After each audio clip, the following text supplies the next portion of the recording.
وأصلي وأسلم على أشرف الأنبياء والمرسلين نبينا محمد وعلى آله وأصحابه أجمعين ومن تبعهم بإحسان إلى يوم الدين وسلم تسليما كثيرا. أما بعد، فأحياكم الله بإخوتي في الله جميعا، أحييكم بتحية أهل الجنة، تحيتهم فيها السلام، فالسلام عليكم ورحمة الله وبركاته.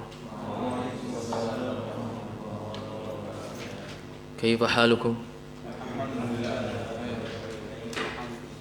الحمد لله أنا بخير كذلك، فضل من الله ونعمة، فنسأل الله عز وجل أن يفقهنا في الدين وأن يعلمنا ما ينفعنا وأن ينفعنا بما علمنا، إنه ولي ذلك والقادر عليه.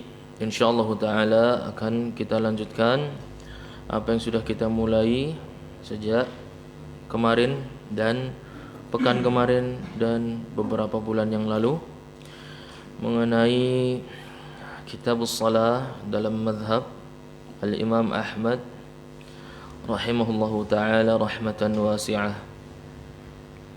Pesertanya tampaknya sedikit berkurang. Tidak apa-apa insyaallah. Labas.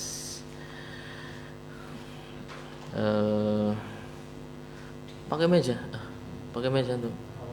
Hah? Enggak apa-apa.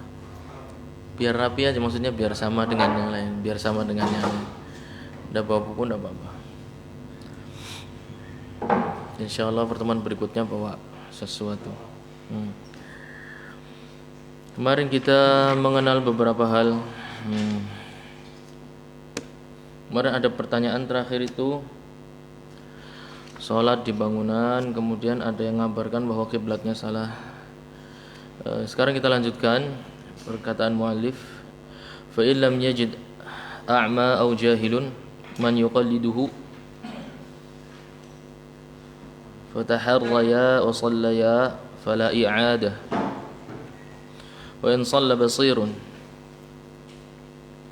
hadaran fa akhta aw shalla a'ma bila dalil min lamsi mihrabin aw nahwihi aw khabari thiqatin a'ada. Baik orang yang jahil maupun yang buta tapi tidak mampu mendapatkan orang untuk dijadikan untuk dia taklid kepadanya, tidak menemukan orang untuk dia taklid kepadanya. Jahil itu bukan maksudnya adalah orang yang tidak mampu untuk berijtihad. Orang yang tidak mampu untuk berijtihad, jahil. Sudah kita bahas kemarin, sudah kita singgung. Orang yang tidak mampu berijtihad kemudian tidak melakukan taklid, tidak melakukan taklid. Maka yang wajib bagi dia adalah berusaha memperkirakan semaksimal mungkin. Berusaha memperkirakan semaksimal mungkin. Kalau kemarin kita ambil contoh orang yang jahil ijtihad tidak mau, atau dia jahil tapi tidak mau taklid, yang seperti ini mutlak harus mengulangi salatnya. Kita ambil contoh ya, Fulan, misalnya namanya siapa? Namanya Fulan.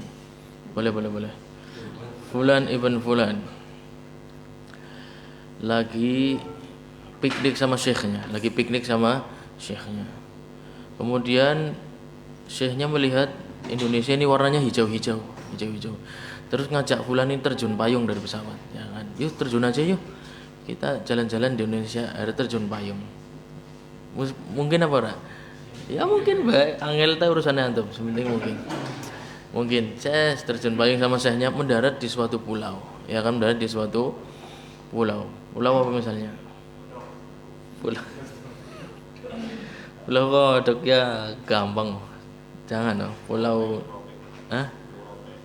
Rote ya, Pulau Rote, mendarat di Pulau Rote. Di sana enggak jelas kondisinya sedang safar, ya kan. Mereka dari Saudi, misalnya dari Saudi Arabia, kondisinya sedang safar, nggak bisa menemukan arah kiblat. Yang menjadi perhatian kita adalah muridnya, karena syekhnya mujtahid. dan dia bisa membaca tanda-tanda alam waktu, kemudian bisa menentukan arah kiblat. Yang menjadi perhatian kita adalah anaknya di sini, anak muridnya. Muridnya ini belum bisa ijtihad, maka yang wajib baginya adalah mengikuti gurunya. Kita sudah singgung kemarin enggak? Iya, yang menemukan alim jika seorang jahil dalam menentukan arah kiblat, akan tapi ada seorang alim di sekitarnya, maka dia tidak boleh berijtihad, dia harus mengikuti alim yang berada di sekitarnya. Kan tapi kan kemarin kita ceritakan si fulan ini tidak suka sama syekhnya karena dulu pernah dihukum, ya kan, sama syekhnya, jadi masih dendam dia, saya nggak mau nurut sama syekhnya.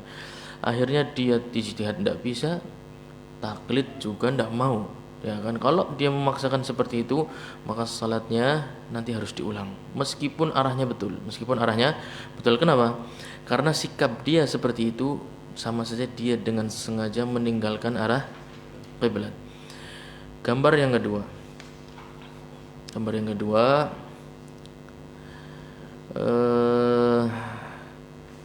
seorang, ya kan, sendirian, nggak sama gurunya. Tadilah si fulan tadi, ya kan, tahun depan piknik lagi kayak gitu, tapi nggak mau sama syekhnya karena kapok, ya kan, nanti dimarahin lagi. Kapok sama syekhnya. Hari saya mau piknik sendiri aja lah, piknik sampai Indonesia lagi, lewat di Indonesia pengen terjun payung, mendarat di pulau lagi. Pulau apa namanya? Pulau Jamblong. Kali gampang. Yang antum nggak bisa menemukan arah kiblat, pulau boleh gampang. Pulau Mianes di mana gue? Iya, bener sing angel ya. Iya bener. Pulau Mianas. Dia nggak ijtihad karena memang tidak mampu, ya kan, orang baru kelas 1 bahasa Arab, ya kan, baru baru daftar langsung rihlah, belum sempat sekolah udah rihlah dulu. Terus taklid juga mau taklid ke siapa, ya kan, orang dia sendirian di sana. Yang seperti ini kemudian dia memperkirakan, dia kayaknya ngertak deleng kayaknya kiblatnya sebelah mana, ya kan, tak perhatikan matahari terbit tadi dari sana, terus ini matahari sudah di tengah-tengah, ya kan, sudah di tengah-tengah, gesernya ke arah sana, kayaknya terbenamnya di sana, maka kiblatnya sudah ketemu karena dia ngerti Indonesia ini kayaknya sebelah kanannya Arab Saudi, ya kayaknya mana, sebisanya, ya kan, sebisanya. Yang seperti ini gimana? Salatnya perlu ngulangi apa enggak? Tidak. Khalas ijma, fahimtum. Gampang ya. Berikutnya, kalau ada orang yang di sebuah pemukiman, ini kemarin pertanyaannya salat di bangunan ya. Orang berada di sebuah pemukiman, tidak sedang safar, pemukiman daerah tempat dia tinggal sendiri. Kemudian salah menghadap kiblat. Baik orang itu buta ataupun tidak buta, bisa melihat. Kalau dia salat menghadap arah yang salah, menghadap kiblat yang salah. Ini beda antara kondisi safar dan tidak safar ya. Beda. Kalau kondisi tidak safar, dia bisa memperkirakan sebisanya, semampunya, ya kan, meskipun salah nantinya tidak perlu mengulangi, asalkan dia mengusahakan. Kalau di pemukiman tempat dia tinggal bukan dalam kondisi safar, maka tidak ada uzur dalam kesalahan, karena dia mampu melakukan banyak hal untuk menanyakan arah kiblat, karena pemukiman dia tinggal banyak orang, apalagi banyak masjid, ya kan, banyak masjid dan lain sebagainya.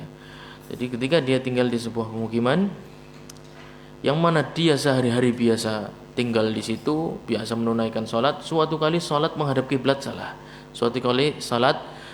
kiblatnya salah, ada meskipun dia buta, jadi mau bisa melihat maupun buta, kalau dia sholat salah menghadapnya, maka salatnya harus diulangi meskipun dia berada di meskipun dia kondisinya buta. Jadi kalau berada di pemukiman, karena kata para ulama, seseorang yang berada di tempat pemukiman tempat dia tinggal, seorang berada di pemukiman tempat dia tinggal, itu bukan tempat untuk berijtihad. Itu bukan tempat untuk berijtihad karena banyak sekali dalil yang bisa dia gunakan. Bisa tanya ustadz, bisa tanya kiai, bisa lihat masjidnya madhab mana. Jadi yang seperti ini tidak ada uzur seperti dalam kondisi safar. Seperti dalam kondisi safar.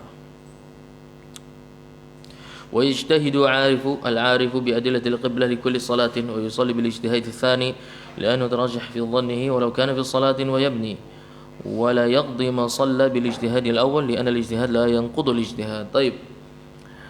Tadi si fulan ya kan di pulau Mianas,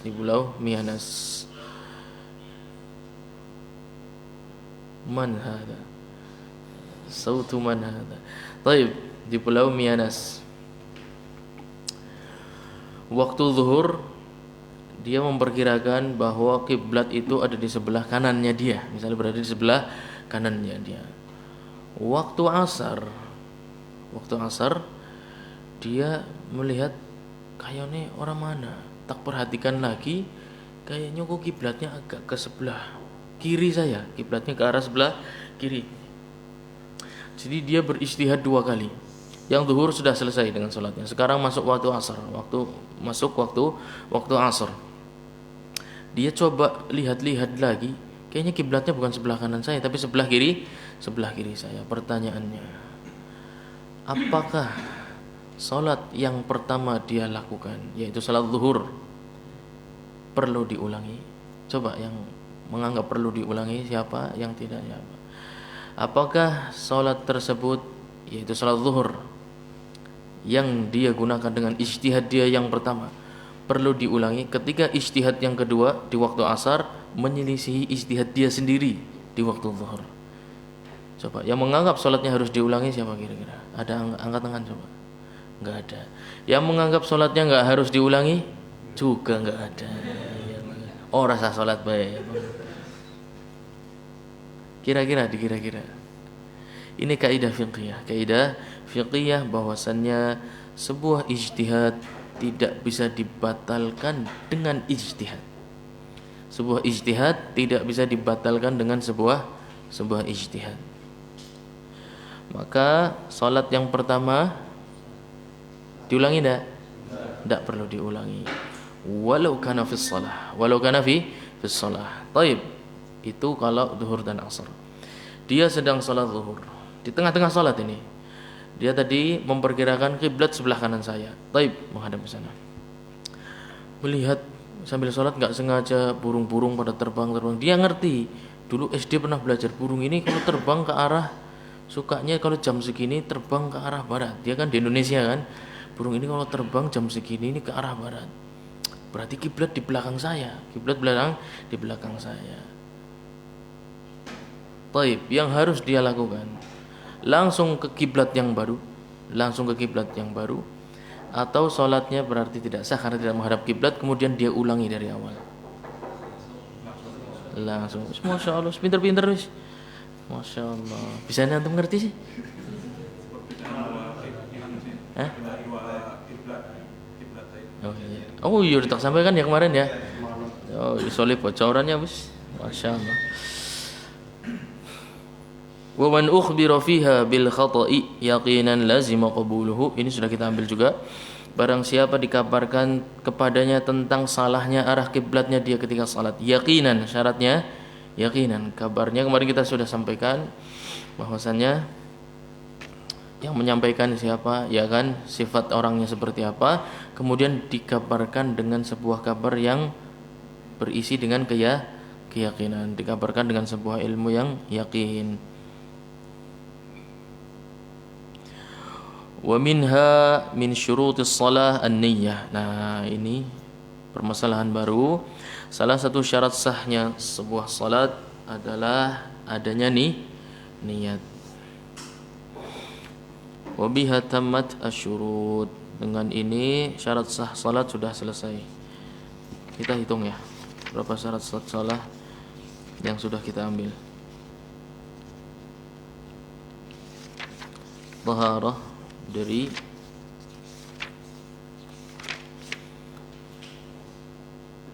dukhulul waqt, ya kan? Syarat sahnya salat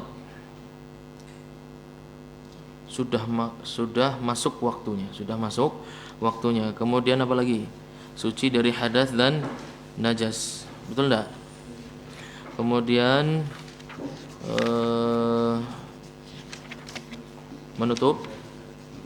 menutup aurat. Kemudian menghindari najis, jamil. Kemudian menghadap kiblat. Kemudian sekarang niat. Ya, berarti ada tuh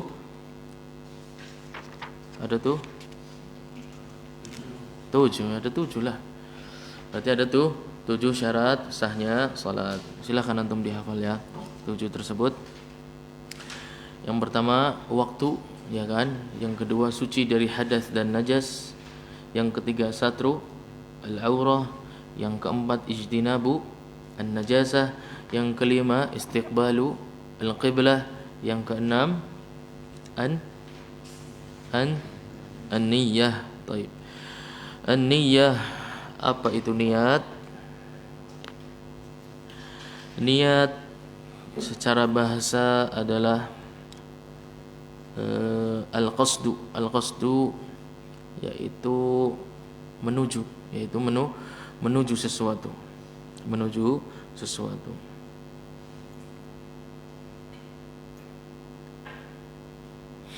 Wa huwa azmul qalbi ala syai'in, dan dia adalah bentuk tekad di dalam hati terhadap suatu perbuatan yang ingin dilakukan. Tekad di dalam hati terhadap suatu perbuatan yang akan dilakukannya.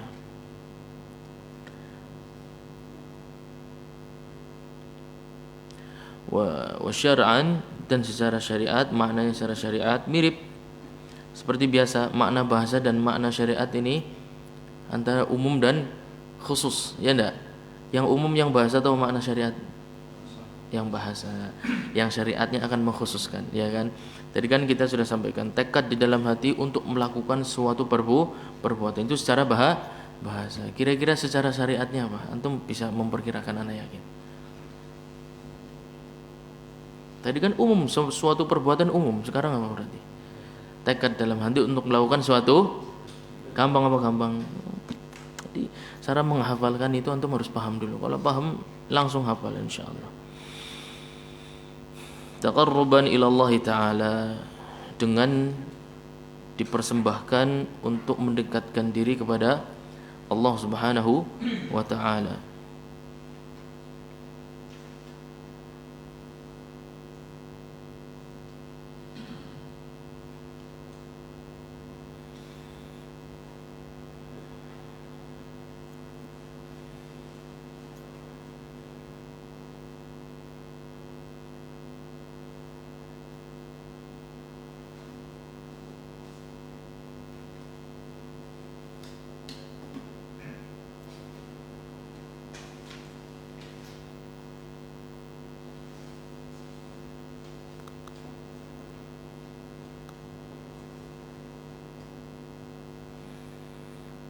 Di dalam suatu athar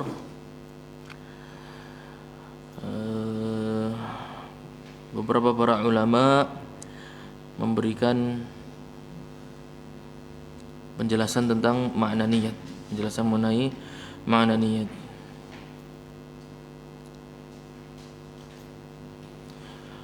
Secara syariat, penjelasan makna niat secara syariat.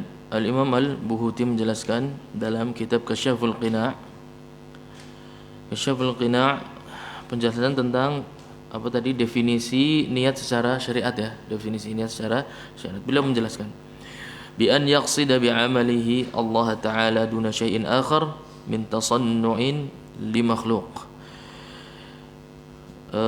Mempersembahkan amalannya atau menunjukkan amalannya kepada Allah Subhanahu wa Ta'ala, hanya kepada Allah Subhanahu wa Ta'ala, tanpa kepada selainnya. Sebagai contoh yaitu melakukan perbuatan yang dibuat-buat karena ingin dilihat oleh makhluk, atau mendapatkan pujian dari manusia, atau mendapatkan rasa cinta dari mereka. Kalau sesuatu ini kita persembahkan kepada Allah Subhanahu wa taala saja tanpa ada kecenderungan untuk dibuat-buat, tanpa ada kecenderungan untuk dibuat-buat karena mengharapkan pujian manusia atau rasa cinta dari mereka, maka ini adalah hakikat dari perbuatan yang namanya ikhlas. Ikhlas dalam beribadah adalah mempertunjukkan ibadah kita hanya kepada Allah Subhanahu wa taala, dan tempatnya di dalam hati. Ibadah kita tujukan hanya kepada Allah Subhanahu wa taala tanpa ada tujuan lain, baik itu mendapat perhatian dari manusia atau dibuat-buat amalannya untuk mendapatkan perhatian makhluk, atau menginginkan rasa cinta dari makhluk atau manusia. Yang seperti ini, jika sebuah ibadah dihiasi dengan niat yang seperti ini, maka ibadah tersebut bisa dikatakan memiliki sifat ikhlas, karena hanya ditujukan kepada siapa? Allah Subhanahu wa taala. Dan mengenai ikhlas, Al-Imam Al-Buhuti menyampaikan beberapa athar dari para ulama salaf, wa taswiyatul fi'li an mulahadhatil makhluqin, yaitu memurnikan sebuah perbuatan dari perhatian makhluk, Jadi perbuatannya ini murni, hanya disembahkan kepada siapa? Allah Subhanahu wa taala, terbebas dari perhatian manusia. Hadza huwal ikhlas. وقال الآخر هو أن يأتي بالفعل داعية واحدة ولا يكون لغيرها من الداعية تأثير بدعاء إلى ذلك. Sama saja. Wa fil khabar, beliau menyampaikan rahimahullah, ada sebuah riwayat qudsi, ada sebuah hadis yang qudsi, bahwasanya Allah Subhanahu wa taala menyampaikan al-ikhlasu sirrun min sirri istauda'tuhu qalba man ahbabtuhu min ibadi. Rasa ikhlas adalah sebuah rahasia dari banyaknya rahasia yang aku miliki. Kata Allah Subhanahu wa taala, rasa ikhlas adalah sedikit rahasia dari sekian banyak rahasia yang aku miliki. Istauda'tuhu qalba man ahbabtuhu, aku letakkan di dalam hati orang-orang yang aku cintai dari hamba-hambaku. Subhanallah. Jadi jangan merasa kalau kita sudah berhasil menyingkirkan perhatian manusia dan lain sebagainya, itu merupakan usaha kita sehingga kita terkejut, takjub dengan diri kita sendiri. Sama sekali tidak. Sesungguhnya rasa ikhlas adalah sesuatu yang Allah letakkan di hati hamba-hambanya yang Allah cintai, Maka banyak-banyaklah mengusahakan amalan-amalan yang mendatangkan cinta dari Allah Subhanahu wa taala. Salah satunya dalam sebuah athar, innama mahabbati halat ala man ahabba fiyya, sesungguhnya rasa cintaku halal, kata Allah Subhanahu wa taala, bagi hamba-hambaku yang saling mencintai karenaku. Kita terkadang, beberapa dari kita cinta terhadap beberapa kawan karena cocok, karena cocok obrolannya, guyonannya, terus apa lagi, majelisnya wedang enak, jajane manis dan lain sebagainya. Wallahu alam, yang seperti itu harus kita pertimbangkan baik-baik. Sesungguhnya yang bisa mendatangkan rasa cinta Allah Subhanahu wa taala ketika pergaulan kita, atau rasa saling mencintai di dalam rumah, dengan istri, dengan anak, dengan orang tua, semua itu ketika dibangun di atas rasa cinta kepada Allah Subhanahu wa taala. Maksudnya apa? Hubungan antar manusia selalu menumbuhkan iman. Kalau ketemu, kalau ngobrol itu selalu ngobrol yang bermanfaat, nambah iman terus, kemudian menambah ketakwaan, semakin ingat kepada Allah Subhanahu wa taala. Inilah orang-orang yang mencintai, saling menyayangi, saling berteman, saling mengasihi karena alasan Allah Subhanahu wa taala. Yang seperti ini kata Allah Subhanahu wa taala, rasa cintanya halal bagi Allah Subhanahu wa taala. Rasa cinta Allah Subhanahu wa taala halal bagi hamba-hambanya yang kalau bergaul, kalau berteman, kalau akrab itu karena Allah Subhanahu wa taala. Jadi selalu perhatikan pergaulan kita. Boleh bergaul dengan siapa saja, akan tetapi ada rasa spesial. Kita pasti memiliki teman-teman karibnya enggak? Kalau ngobrol sama mereka, kumpul terus, senang kalau sama mereka. Nah, kalau bisa selalulah cari teman-teman karib ini, teman-teman yang membawa kita ke dalam ketakwaan, meningkatkan iman, menambah ilmu. Ini anak dapat pelajaran banyak sekali ketika di Madinah. Berkawan dengan para tulabul ilmi luar biasa. Tidak ada obrolan kecuali selalu berkaitan dengan Quran, hadis, perkataan para sahabat, perkataan para ulama, hukum fikih, sejarah, sirah nabawi. Enggak jauh-jauh dari situ. Kalau tidak mereka diam. Ya, ketika bicara mereka selalu berbicara tentang hal yang bermanfaat. Bahkan sambil jalan kaki lisan mereka itu para tulabul ilmi yang mujtahidin ya, lisan mereka itu tidak pernah kering. Jalan kaki itu murajaah Al-Quran dalam kondisi apapun.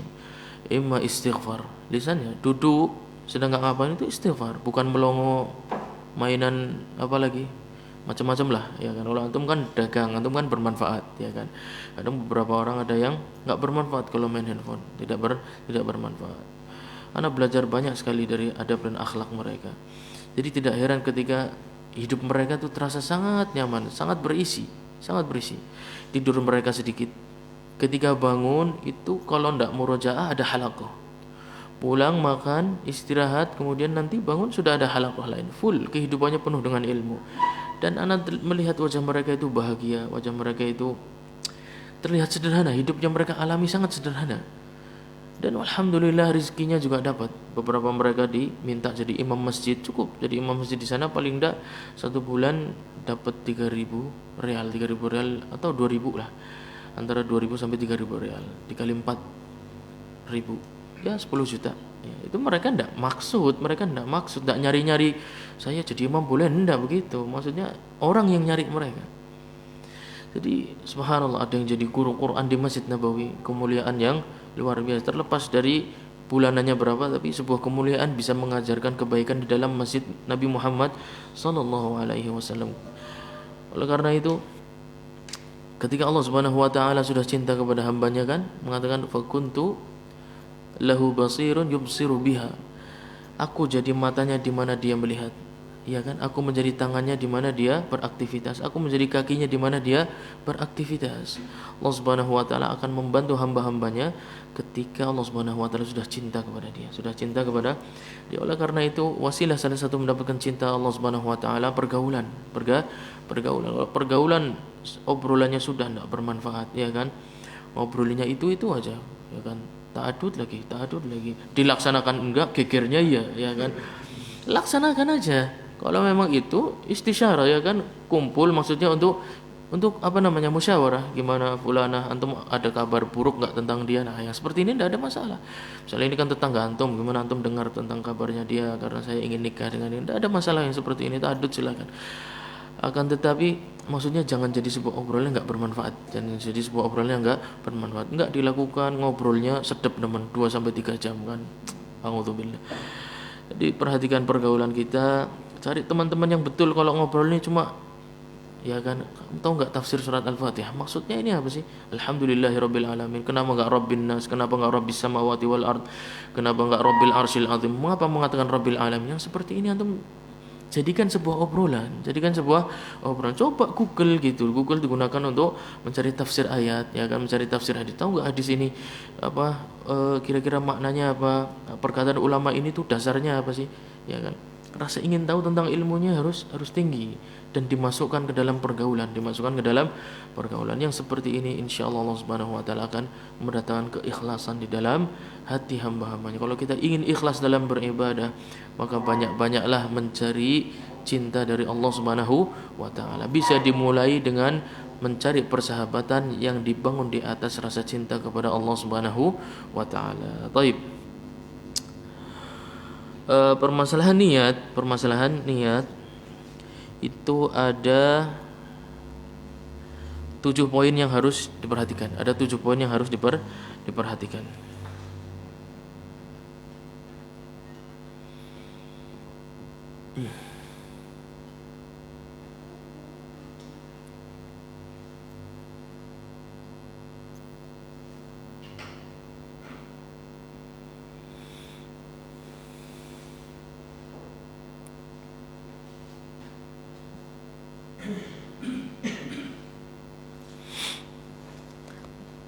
Para ulama mengarang suatu bait syair untuk meringkas 7 poin ini, Haqiqatun hukmun mahallun wa zaman, kaifiyatun syartun wa maqsudun hasan.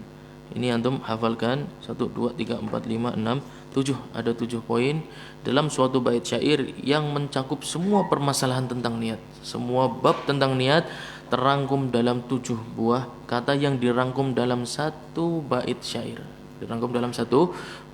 Antum tulis ya. Haqiqatun hukmun mahallun wa zaman. Haqiqatun hukmun mahallun wa zaman. Tulis sebisanya, pakai bahasa Indonesia boleh, pakai bahasa Arab boleh, enggak usah pusing-pusing. Enggak usah nyontek sebelahnya, enggak usah dicontek, enggak apa-apa. Tulis saja. Hah? Haqiqatun hukmun mahallun wa zaman. Jangan haqiqah. Haqiqatun hukmun mahallun wa zaman.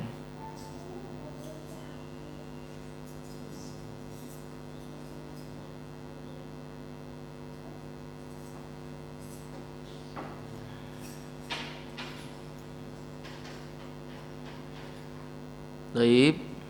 Selanjutnya kaifiyatun syartun wa maqsudun hasan.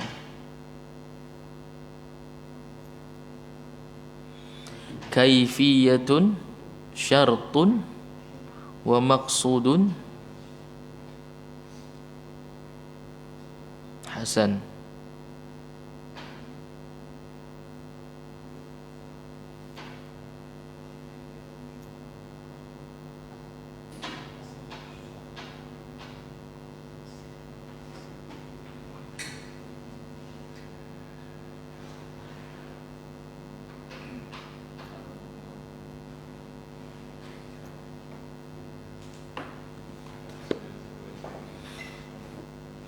Coba siapa yang mengulangi? Dapat hadiah ke Pulau Rote.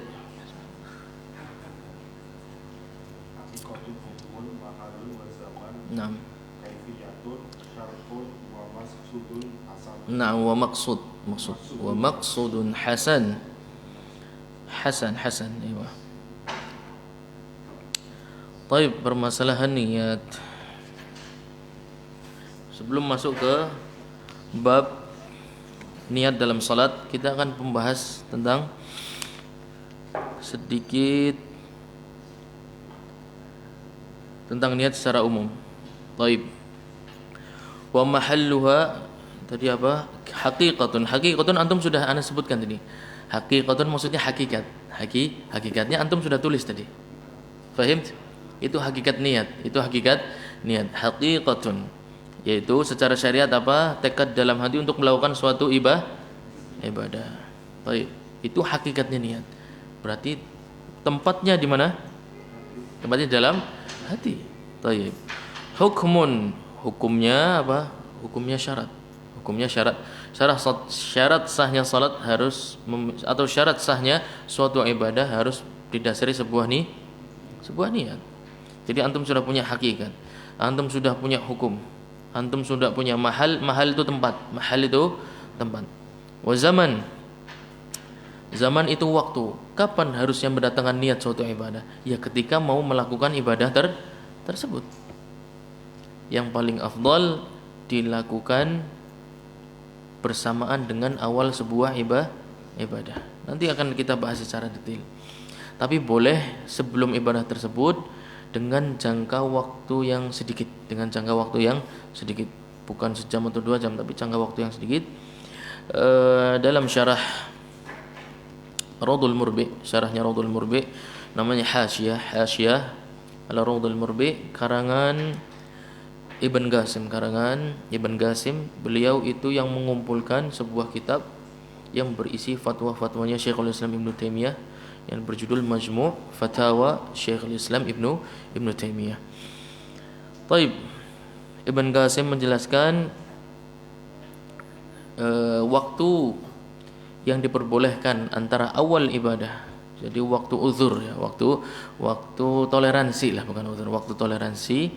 Pada asalnya ibadah paling afdal, niat paling afdal waktunya adalah bersamaan dengan awal ibadah. Karena hakikatnya apa?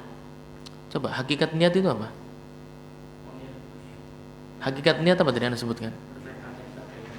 Tekad dalam hati untuk melakukan suatu ibadah. Maka yang paling afdal yaitu bersamaan dengan awal sebuah ibadah. Akan tapi boleh sebelumnya. Dikatakan boleh sebelumnya, akan tapi dalam jangka waktu yang pendek, Syekh Ibn Qasim rahimahullah menjelaskan jangka waktu pendeknya itu seberapa? Beliau memiliki istinbat yang berasal dari para ulama sebelum beliau, sebagaimana maksimal jarak antara antum wudu dari satu anggota ke anggota yang lain. Dari satu anggota ke anggota yang lain. Karena mualat atau wudu dalam satu sesi langsung selesai itu merupakan hukumnya wajib. Dalam mazhab Hanabilah. Baik. Mualat yaitu antum setelah madmadah, ya kan? Setelah madmadah kemudian langsung melanjutkan kepada fard atau furud wudu yang berikutnya yang harus dilakukan oleh seseorang yang sedang berwudu. Lanjutkan secara urut dan terus menerus, enggak terpotong, ya kan? Antum habis madmadah makan dulu, kemudian melanjutkan wudu. Nah, ini wudunya harus diulangi dari awal. Baik. Akan tapi para ulama memberikan jarak. Boleh enggak langsung, tapi dalam jangka waktu yang sangat sedikit. Karena apa? Kalau jangka waktunya lama bisa memutus niat. Wudu suatu ibadah bukan? Disyaratkan ada niat di dalamnya.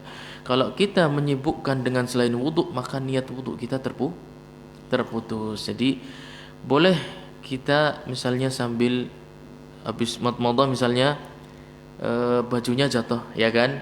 Silakan ambil bajunya, gantungkan, kemudian melanjutkan wudu. Ma'ruf. Jangka waktunya pendek enggak? Pendek. Memutus niat enggak? Insyaallah sama sekali enggak. Antum masih niat berwudu.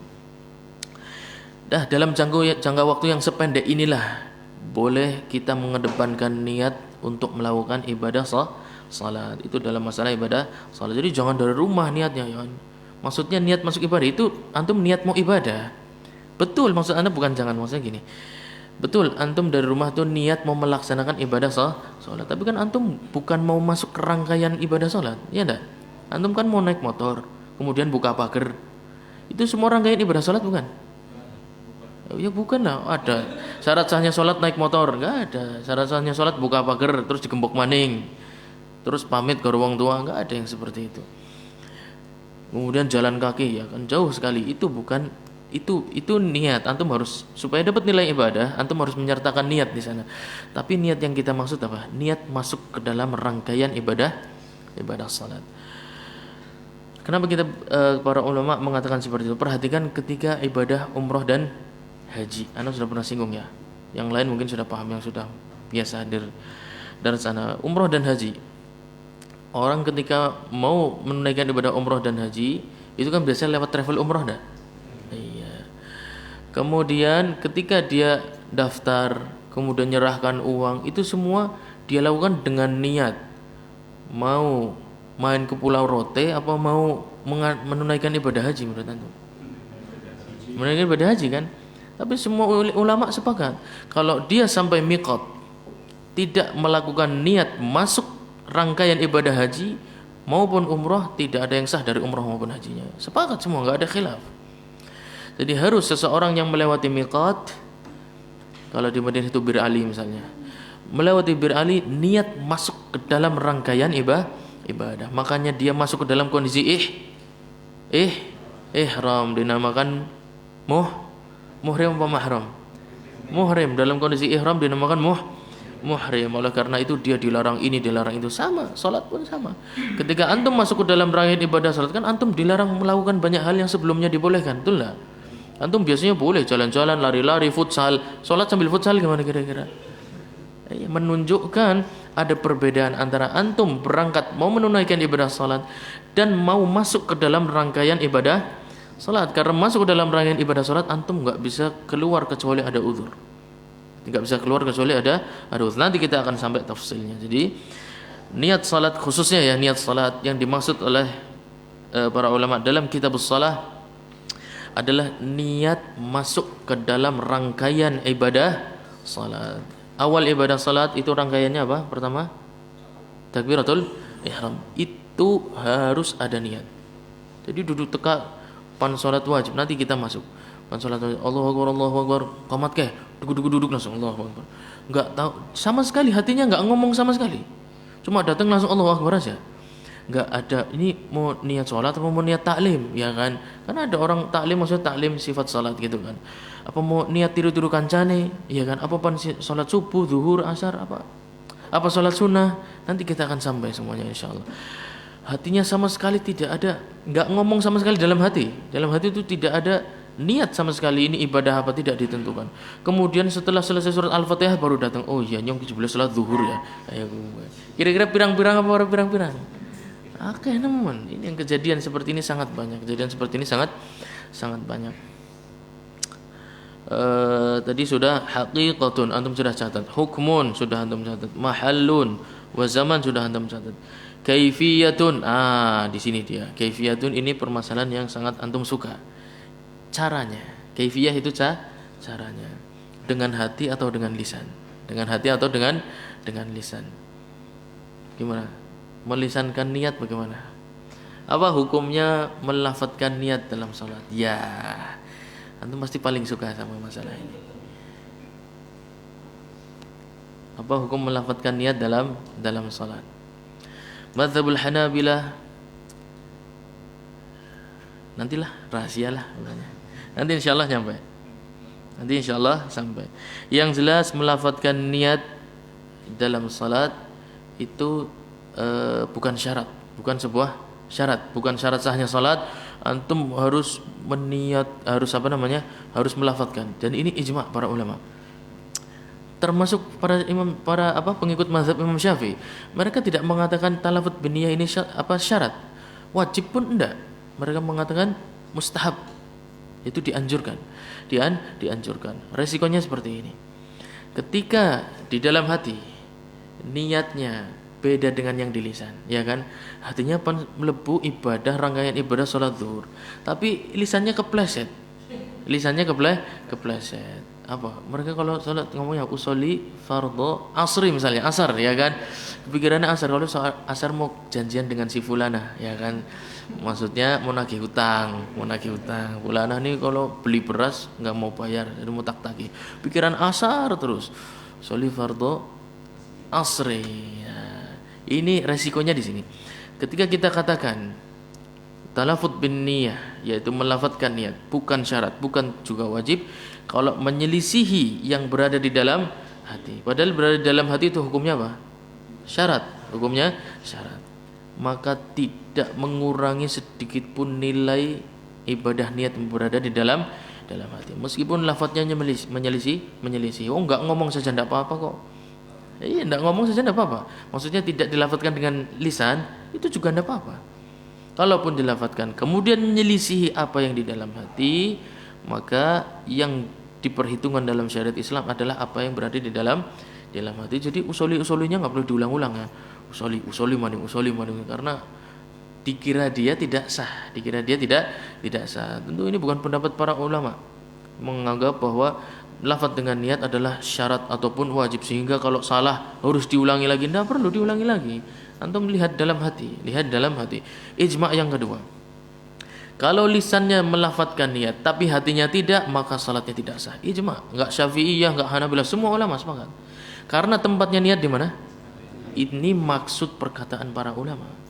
Bukan kemudian kita langsung menghukumi bid'ah, bukan. Memang ada para ulama menghukumi bid'ah, akan tapi tidak semuanya.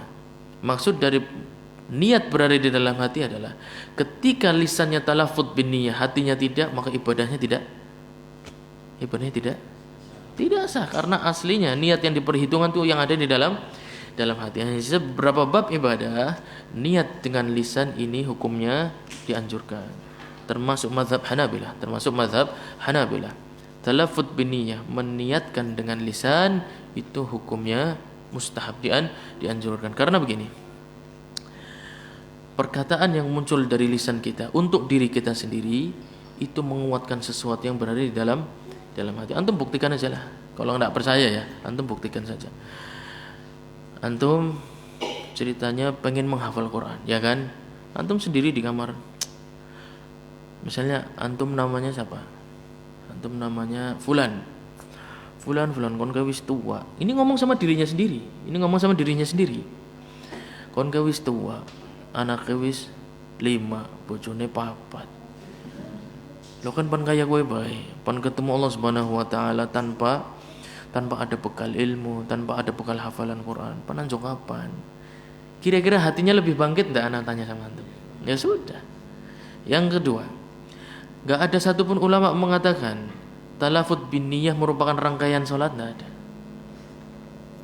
Karena syarat itu sebelum atau sesudah salat atau dalam salat? Kita ambil jauh sebelum, ya kan? Syarat itu sebelum pada salat. Jadi talaffuz bin niyah antum ngomong, antum enggak ngomong, sama sekali tidak merusak ibadah salat. Yang menjadi perhitungan adalah apa yang ada di dalam hati. Akan tapi ketika kata para ulama, ini sebenarnya diambil dari tabiat. Jadi beberapa ulama yang membid'ahkan mengatakan bahwasanya tidak ada satupun sifat salat Nabi SAW memulai salatnya dengan usolli, iya kan? Para ulama yang mengatakan dianjurkan, siapa yang mengatakan bahwa melafadzkan dengan niat merupakan rangkaian salat? Enggak dilakukan saja enggak apa-apa kok. Itu bukan rangkaian salat, itu taqwiyah. Itu untuk menguatkan apa yang ada di dalam hati sebelum masuk ke dalam takbiratul ihram. Awal ibadah salat itu apa? Takbiratul ihram. Enggak ada yang mengatakan talaffuz, meskipun itu Syafi'iyah. Rangkaian ibadah pertama adalah melafadzkan niat, enggak ada yang ngomong begitu. Niat itu sebelum masuk ke dalam ibadah, dan jaraknya sangat sedikit, persis sebelum masuk ke dalam ibadah. Jadi itu di luar ibadah salat. Jadi jangan dibayangkan niat itu satu rangkaian dengan ibadah salat. Ini ana bilang katakan talaffuz bin niyah, maksudnya niat yang dilafadzkan. Adapun dalam hati tentu merupakan syarat, harus ada sebelum masuk takbiratul ihram sampai akhir, tidak boleh putus. Nanti kita akan masuk. Jadi dalam mazhab Hanabilah sepakat dengan beberapa ulama yang lain. Mazhab Hanabilah, mazhab Syafi'i, banyak para ulama yang mensunahkan talaffuz bin niyah, karena itu bukan tujuannya untuk ibadah yang murni. Tujuannya bukan ibadah yang murni. Tujuannya hanya perkara adat. Akan tetapi ketika dilakukan bisa menguatkan sebuah niat yang berada di dalam hati, dan niat yang berada di dalam hati inilah yang berkaitan dengan ibadah langsung. Seakan-akan dia wasilah menuju sebuah ibadah. Wasilah menuju sebuah ibadah itu hukum asalnya boleh. Pengen tahu caranya? Antum ibadah aslinya misalnya salat berjamaah di masjid, ya enggak? Wasilahnya apa? Antum jalan kaki. Boleh enggak? Boleh. Antum naik motor, boleh enggak? Naik sepeda, boleh enggak? Itu semua maksudnya talaffuz bin niyah adalah wasilah mendatangkan niat di dalam hati. Aslinya ibadahnya itu bukan yang di lisan, bukan, akan tapi yang berada di dalam hati. Lisan ini hanya untuk mendatangkan sebuah keyakinan, supaya hatinya enggak lalai. Jangan sampai masuk dalam salat melongo. Hatinya sama sekali enggak tahu lagi ngapain. Yang penting wong pada takbir wis, ya kan. Enggak ngerti salat apa. Tiba-tiba rakaat kedua baru sadar, jebule iki nyong salat zuhur ya. Tidak boleh seperti itu. Dari takbiratul ihram, hati sudah harus mendatangkan niat. Nanti kita akan masuk. Apakah niatnya cukup menentukan salatnya? Misalnya salat zuhur sudah cukup. Apakah harus diiringi niat ini salat zuhur, salatnya fard gitu? Apakah harus diiringi niat juga? Apakah qadha ataupun ada? Nanti kita akan masuk insyaallah taala. Jadi secara sederhana ana akan sampaikan sedikit mengenai talaffuz bin niyah. Talaffuz bin niyah ini ada di bab taharah, sebenarnya ada di bab taharah. Ketika ulama menjelaskan masalah berwudu, karena disyaratkan untuk sahnya wudu harus ada niat. Taib, ana sampaikan dalam kitab Kasyaful Qina yang disyarah oleh sama muallif juga Al-Buhuti, bab taharah wa talaffuz biha ay bin niyyah wa bima nawahu min wudu'in aw ghuslin aw tayammumin huna ay fil wudu' wal ghusli wa tayammum wa fi sa'iril ibadat bid'atun. Perhatikan, bid'ah. Jangan dikira ulama Hanabilah enggak mengatakan bid'ah. Nanti kita akan tahu kapan dikatakan bid'ah, kapan tidak. Kapan dikatakan bid'ah dan kapan tidak. Qalahu fil fatawa al-Misriyah wa qala lam yaf'alhu an-nabiy sallallahu alaihi wasallam wala ashabuhu. Wa fil hadi, ini karangan al-Imam Ibnu Al-Qayyim rahimahullah, lam yakun Rasulullah sallallahu alaihi wasallam yaqul fi awwalil wudu nawaitu irtifa'al hadathi. Ya kan, kalau beberapa ulama yang lain mengatakan kalau mau wudu, ya kan, nawaitu wudu'a, ya enggak? Li raf'il hadathi, ya enggak? Terus apa lagi? Orang pada hafal ya, nanti kita akan sampai. Asghari, ya ada asghari, ada kibari, macam-macam lah. Fardhu lillahi ta'ala. Wa fil hadi lam yakun Rasulullah sallallahu alaihi wasallam tidak pernah ketika wudu mengatakan kepada dirinya sendiri nawaitu irtifa'al hadathi wala istibahat as-salati la huwa wala ahad min ashabi. Tidak juga Rasulullah, tidak juga para sahabat.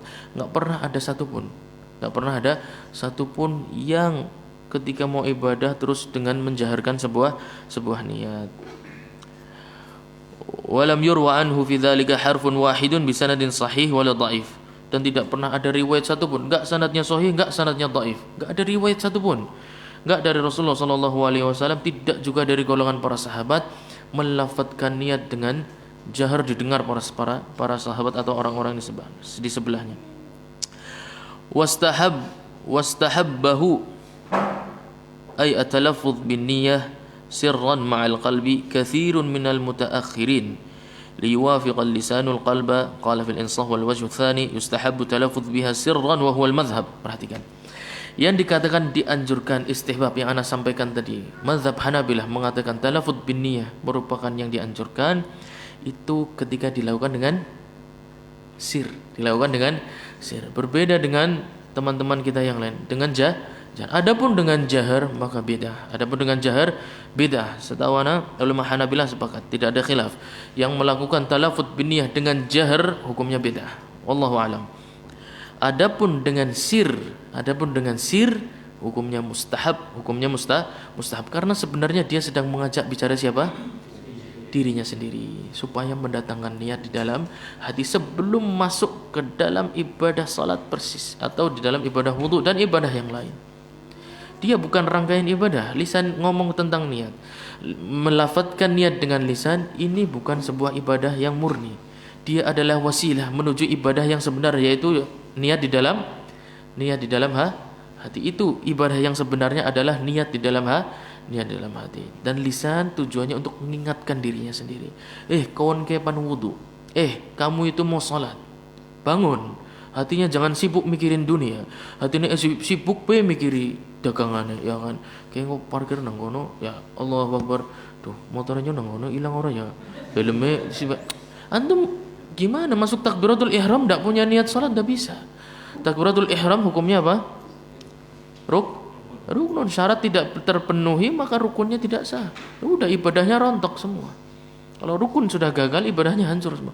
Oleh karena itu para ulama mutaakhirin Hanabilah menganggap dianjurkan. Karena apa? Dulu subhanallah para ulama salaf itu orang-orang yang menjauhi dunia. Kita harus sadar. Dan ulama-ulama sekarang melihat, wallahu alam, sekarang para manusia sangat sibuk dengan dunia. Bahkan ibadah saja tujuannya dunia, iya kan? Kamu pengen beli mobil itu, datang ke showroom, ya kan, terus di-pack, burung rampung cerita. Kemudian mobilnya dipegang, kemudian diapain? Disolawati.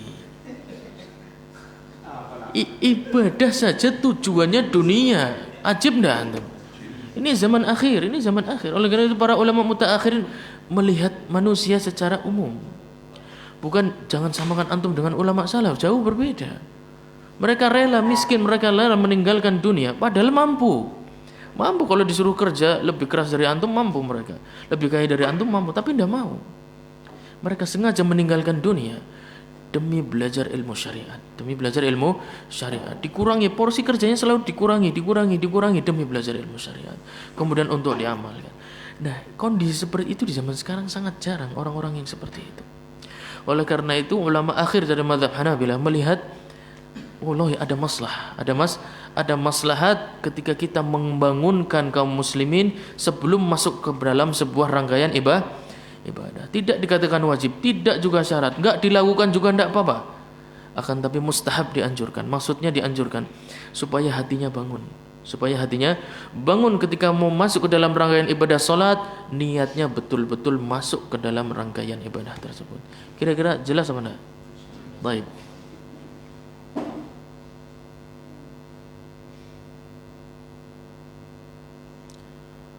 Penjelasan yang lainnya insyaallah kesempatan berikutnya. Baik. Jadi itulah permasalahan at-talaffuz binniyah. Tempatnya di hati.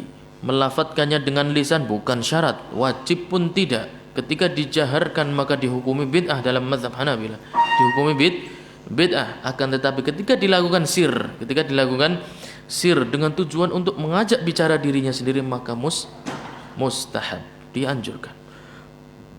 Idzil gharadu ja'alul ibadati lillahi ta'ala wa in sabaqa lisanuhu ila ghairi ma nawahu lam yadur. Kalau lisannya menyelisih hatinya maka tidak mengurangi sedikit pun nilai ibadah. Niat berada di dalam hati. Lisannya ngomong menyelisihi, antum niat mau salat, lisannya ngomong nawaitu wudu, ya enggak apa-apa. Antum mau salat, lisannya ngomong nawaitu ghusla, ya enggak apa-apa. Isbisanya tuh ghusla apa sih? Baik. Kira-kira seperti itu ya. Jadi ketika mendapatkan perkataan para ulama, ana yakin yang melihat bahwa itu bid'ah itu semua bersandar pada ulama Saudi. Ana yakin karena kebanyakan lulusan dari Arab Saudi. Antum itu mahasiswa Madinah, para ustadz yang belajar di sana. Akan tapi jangan dipotong-potong. Ulama Hanabilah ngomong bid'ah belum selesai. Bid'ah itu ketika dijaharkan, ketika disirkan hukumnya mustahab menurut ulama Hanabilah. Baik. Tapi ana enggak maksa antum ya. Antum boleh punya guru sendiri, antum boleh punya ulama sendiri, antum boleh punya imam sendiri, antum boleh taklid kepada orang yang antum lihat punya sanad keilmuan atau punya kemampuan yang sangat baik dalam istinbat ahkam.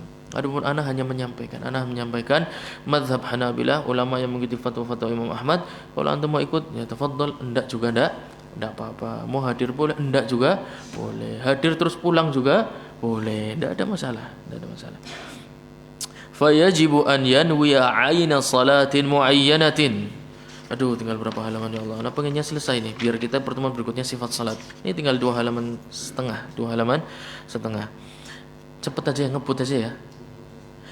Wajib bagi seseorang untuk masalah niat dalam salat menentukan salatnya. Wajib menentukan salatnya. Kalau dia cuma niat nyongban salat, maka salatnya dihitung salat sunnah mutlak. Karena salat sunnah mutlak tidak butuh menentukan antum niat mau salat apa.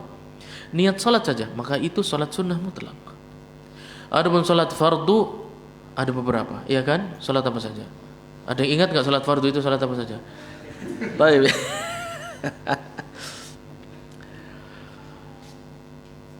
Jadi harus ditentukan salatnya. Fard maupun nafil. Baik salat fardu maupun salat sunnah, ketika salat itu merupakan salat tertentu. Salat sunnah contohnya salat apa? Salat khusuf ya. Salat khusuf. Kemudian apa lagi? Witir. Antum kalau mau witir jangan langsung aja salat. Antum harus tentukan antum mau salat witir atau salat malam, ya kan? Atau sekedar salat tahajud. Harus ditentukan karena pahalanya berbeda. Menentukan tingkat pahala yang akan antum dapatkan. Oleh karena itu penting, baik salat fardu maupun salat sunnah, tentukan antum mau salat apa. Karena sebuah hadis yang antum semua hafal mengatakan seperti itu. Innamal a'malu binniyat. Kalau antum tidak menentukan, maka salatnya pun mutlak. Kalau antum tidak menentukan ini salat apa, maka antum melakukan sebuah salat mutlak, dan salat mutlak yang paling ringan yaitu salat sunnah mutlak. Antum melakukan di siang hari, salat sunnah mutlak siang hari. Antum dilakukan malam hari, namanya salat mutlak di malam hari. Kalau antum ingin memiliki niat untuk ingin memiliki pahala salat tarawih, maka harus meniatkan salat tarawih. Kalau antum ingin mendapatkan pahala salat duha, harus meniatkan ini salat duha. Dengan seperti itu berbeda antara ibadah yang satu dengan ibadah yang lain. Di situ adalah maksud dari bait yang terakhir, wa maqsudun hasan. Disitulah maksud antum menentukan suatu ibadah, yaitu karena niat. Sebuah ibadah bisa menjadi salat zuhur, ibadah salat ya. Sebuah ibadah salat bisa menjadi salat zuhur karena niat. Sebuah ibadah bisa menjadi salat fajar karena niat. Sebuah ibadah bisa menjadi salat qada ya karena niat, qada zuhur, qada fajar dan lain sebagainya. Bisa menjadi salat sunnah witir karena niat. Bisa menjadi salat sunnah apalagi yang lain. Jadi harus ditentukan ainus shalah. Harus salatnya betul-betul kita tentukan. Mau salat apa? Mau salat apa? Itu harus ada kapan? Niat ini harus ada kapan? Kapan niatnya? Pas rakaat kedua? Ahsan jamil. Jadi harus paham konteksnya. Wala yushtaratu fil fardhi an yanwiyahu fardha fatakfi niyatu dhuhri wa nahwi. Dan dalam salat fard tidak diniatkan, tidak wajib, tidak disyaratkan, bukan hanya wajib, tidak disyaratkan antum meniatkan itu salat wajib. Dalam salat fard tidak perlu antum meniatkan saya niat salat zuhur wajib, tidak perlu. Cukup salat zuhur selesai. Karena salat zuhur hukumnya wajib bil iltizam, namanya lazim. Yang namanya salat zuhur lazim, bahwa dia adalah salat yang wajib, tidak perlu diniatkan wajib. Dua kali kerja. Wala fil ada, antum kemarin sudah sempat ana bahas di awal kitabus shalah, ada yang namanya ada yang namanya qadha, betul enggak? Ingat enggak? Lupa apa ingat? Ya, jaling-jaling dewek lah. Niat, ada qadha. Ada itu dilakukannya kapan? Pada waktunya. Kalau qadha di luar waktunya. Tidak disyaratkan saya niat salat zuhur dalam hati ya, saya niat salat zuhur adaan. Tidak perlu antum melakukan. Ketika antum melakukan salat zuhur dalam waktunya sudah pasti ada, tidak mungkin qadha. Tapi antum melakukan salat zuhur ketiduran, jangan antum lah, ya kan, antum kan salatnya tepat pada waktunya di awal waktu, masya Allah. Fulan tidurnya terlalu panjang, ya kan, pulang semalaman begadang, nggak begadang lah, kerja, ya kan, kerja lembur sampai fajar, ikut taklim, ya kan. Terus langsung murojaah ngapalin Quran, selesai jam 11 tidak kuat, jam 11 yang aduh wis gelambiar kayaknya istirahat di situ lah, kalau konteni azan zuhur qailulah, ya kan. Qailulahnya kebablasan, kepanjangan qailulahnya. Jadi tawilah, jadi bukan qailulah, tawilah. Tawil, naum tawil, tidurnya panjang, jam 5 sore baru bangun. Zuhurnya lewat enggak? Enggak perlu diniatkan saya mau niat salat zuhur qadha, enggak perlu qadha. Antum melakukan jam segitu pasti namanya qadha, fahim? Baik. Dan kalau kebalik pun sah. Antum dalam hati dikira itu sudah salat, udah waktu asar. Dikira sudah, antum aduh tidurnya kepanjangan nih, bangun jam segini padahal belum adzan asar. Antum mengira sudah masuk waktu asar, antum menunaikan salat zuhur. Kemudian antum mengatakan dalam hati ya, mau niat salat zuhur qadhaan karena sudah lewat waktunya, iya kan?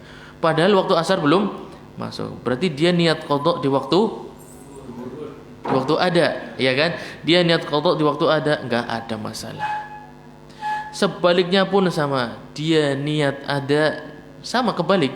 Dia kira waktunya masih salat zuhur langsung. Bapaknya liwat, nang ini salat apa? Salat zuhur, wis asar wit mau salat zuhur.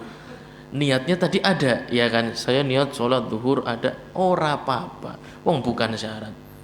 Karena dia salat di luar waktunya, maka selalu dihitung qadha. Ada dan qadha ini berkaitan dengan waktu, antum niat gak niat pasti. Kalau di dalam waktunya namanya ada, kalau di luar waktunya namanya qadha. Sesederhana itu. Wala yushtaratu fin nafli wal i'adah niyatuhunna. Sama sholat sunnah pun tidak disyaratkan saya niat sholat witir sunnah, tidak perlu. Soalnya sholat witir pasti sunnah, tidak perlu di.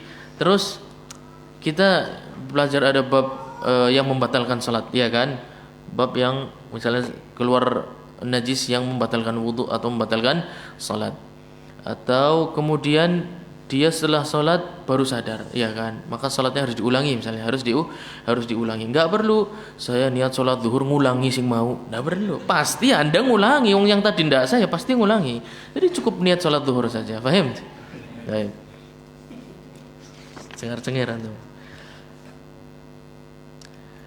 Wa yanwi ma'at tahrimah. Nah, sekarang masuk dalam masalah waktu. Dan mendatangkan niat dengan ketika antum masuk ke dalam tahrimah. Tahrimah itu apa?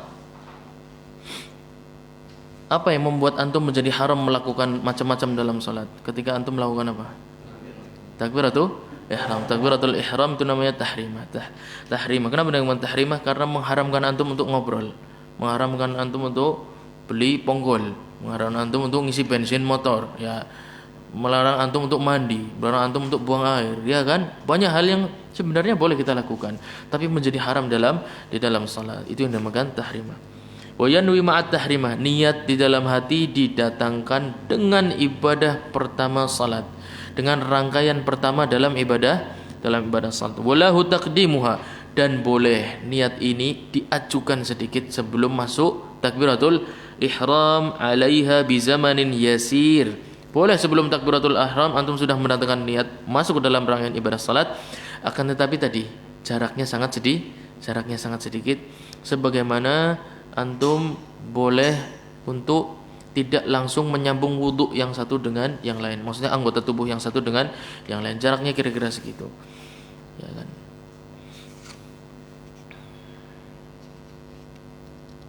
In wujidatin niyatu fil waqti, boleh sebelum waktu, akan tetapi sebelum masuk takbiratul ihram, ya, dalam ibadah salat, ya, antum boleh niat masuk ke dalam rangkaian ibadah salat sebelum takbiratul ihram dengan jangka waktu yang sedikit, dengan syarat ketika masuk takbiratul ihram niat itu masih ada. Dengan syarat ketika masuk takbiratul ihram niat itu masih ada, karena yang diperhitungkan adalah ketika antum masuk rangkaian pertama dalam ibadah salat. Boleh maju sedikit, akan tapi niat itu belum batal. Contoh niatnya batal, antum sudah masuk pintu masjid, ya kan, kemudian mau menunaikan ibadah salat, enggak ada masuk pintu masjid terus mau yang lain, pasti niatnya mau melakukan ibadah salat sedikit, ya kan, pintu masjid masuk ke saf kan pendek, ya kan, antum niat masuk rangkaian ibadah salat, kemudian dalam hati antum kayaknya pan maring besen di situ lah, ya kan, nyumpan maring besen di situ. Nah, yang seperti meskipun antum tidak jadi ke WC, antum sudah niat mau ke WC, tapi niat betul, ya, niat itu maksudnya mau melakukan loh, bukan baru mikir-mikir, bukan, tapi sudah betul-betul saya mau ke WC dulu. Nah, ini sudah membatalkan nih niat, meskipun antum baru gerak sedikit, kayaknya wis hilang rasanya, pan sholat bae lah, ya, itu harus disyaratkan antum harus mendatangkan niat ketika ingin masuk dalam rangkaian ibadah. Jadi yang penting jangan sampai batal niatnya. Boleh diajukan sedikit, yang penting jangan dibatalkan dengan niat apapun. Sudah mau sholat aja, mau masuk ke dalam rangkaian ibadah salat. Fa in qata'aha fi asna'i shalah aw taraddada fi fasxiha batalat. Sekarang tadi kita bicara sebelum masuk ibadah salat, ya. Sekarang antum di dalam salat, antum di dalam ibadah salat. Ada dua kemungkinan. Fulan namanya siapa misalnya? Bowo yang dulu di hutan Amazon, sekarang pindah ke Tegal, ngontrak, ya. Ngontrak beli rumah di Martoloyo, ya kan. Kemudian ketika sholat dia tiba-tiba kepikiran ibunya.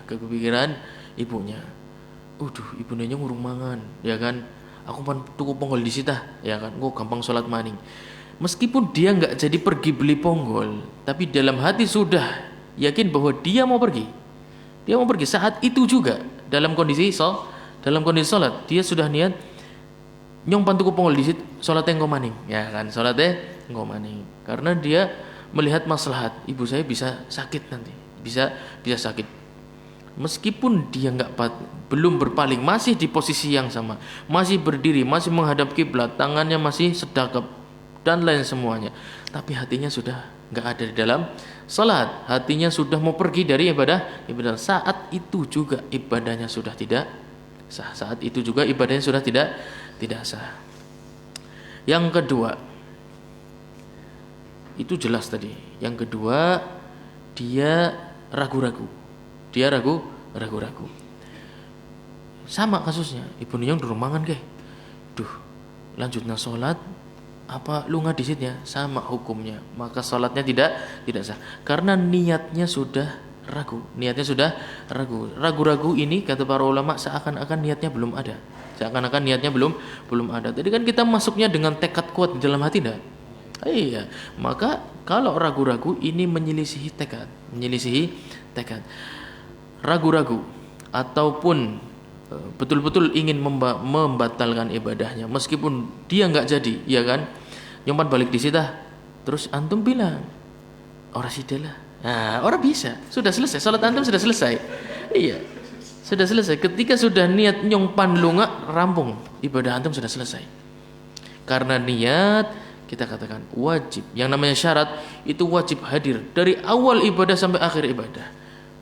Tak kasih contoh yang lain, syarat yang lain, suci dari hadas. Misalnya angin, ya kan? Angin dari atas tidak membatalkan. Yang membatalkan keluar dari bawah. Jadi jangan khawatir, angin dari atas enggak membatalkan. Angin dari bawah. Keluar sidik, Pak. Pss, gitu. Kira-kira antum ngomong salatnya pan dilanjutna maning apa primen? Maning. Salatnya batal enggak? Batal. Ya sama. Niat ketika hilang meskipun sekejap. Ketika niat antum sudah terputus dengan niat untuk melakukan sesuatu yang lain, ya sudah, niatnya ketika sudah putus sudah selesai ibadahnya. Paham tuh? Itu masalah niat. Ragu-ragu pun sama. Ragu-ragu dalam masalah niat. Nyongpan lanjutnya sholat sudah selesai. Niat antum sudah terputus. Dengan ragu-ragu dalam niat yang merupakan syarat dalam sholat, kita sudah ragu-ragu dalam hal yang sifatnya syarat. Syarat itu harus ada. Ragu-ragu itu keberadaannya ada dan antara ada dan tiada. Ini ragu-ragu. Tidak boleh, harus ada, bukan ada dan tiada. Harus ada. Ragu-ragu ataupun betul-betul hatinya sudah berpaling ingin melakukan hal-hal meskipun fisiknya belum, salatnya sudah selesai. Batalat li'anna istidamatan niyyati syartun wa ma'al fashi aw taraddud la yabqa mustadima. Karena terus menerus kondisi niat salat ada di dalam ibadah salat itu syarat, nggak boleh terputus sedikit pun. Dan dengan perbuatan dua tadi, niat kita dalam ibadah salat sudah putus. Dengan ragu sesungguhnya kita sudah putus niat ibadah salatnya. Apalagi dengan jelas-jelas berpaling, sudah niat untuk melakukan hal yang lain, maka niatnya sudah putus.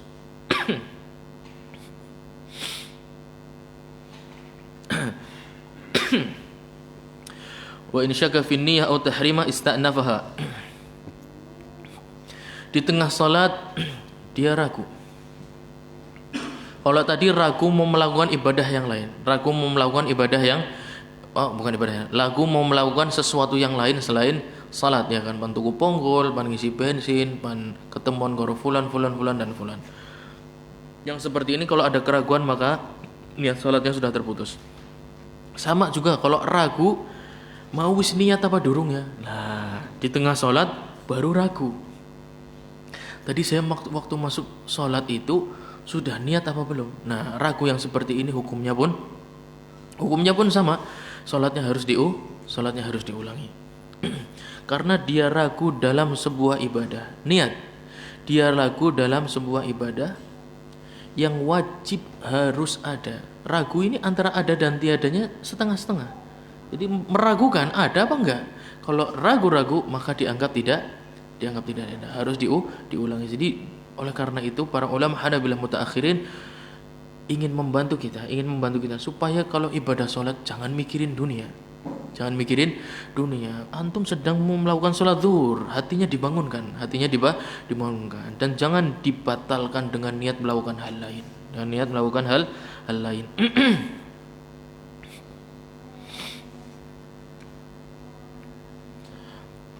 Wa in dzakara qabla qat'iha fa in lam yakun ata bi syai'in min al-a'mali shalihah bana.